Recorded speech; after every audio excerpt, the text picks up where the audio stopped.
Do you know how a leopard got its spots? The story goes that a man in Ethiopia painted his 5 fingertips with black, held them together, and pressed them all over the leopard, thus giving them their stunning 5-petaled rosette spots. An old wives' tale in India relates the cat as the Masi, or maternal aunt of a leopard, who taught the leopard how to hunt. Beliefs and stories such as these exist in many cultures across the wilderness and even urban areas of Asia and Africa. Leopards have an active presence in several folklore and myths. It makes one wonder, how did they come to hold such reverence in people's imaginations? Do leopards truly belong only to the forest? Or are leopards more entwined in people's lives and spaces than we ever believed?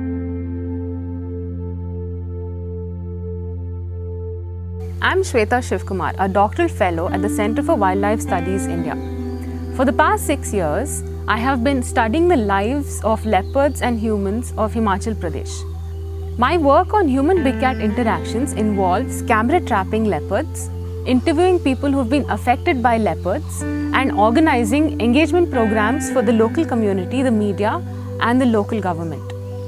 Tracking leopards and interviewing people affected by leopards in Himachal has given me an intricate understanding of the relationship that they share with each other. They share boundaries, they have overlapping schedules, and they are in each other's spaces all the time, not unlike any regular neighbor that you might have.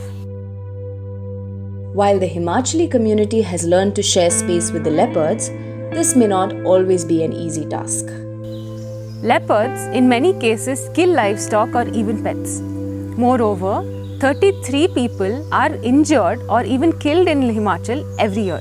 These incidents justifiably cause anger among people and often lead to retaliatory attacks on leopards. With an already declining population, this could affect leopard population in the long run. How then do we find middle ground to ensure the basic safety of any community coexisting with leopards and increase their willingness to accept the presence of this feline neighbor in their backyard?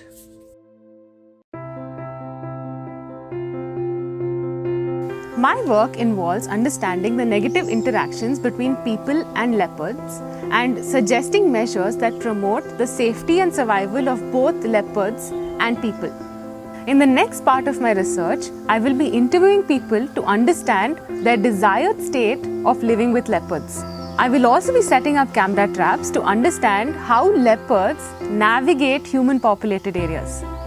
My work will help contribute towards reducing these negative interactions.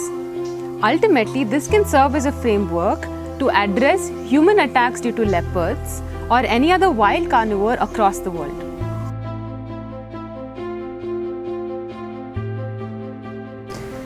I am deeply grateful for everyone who supports me on this journey.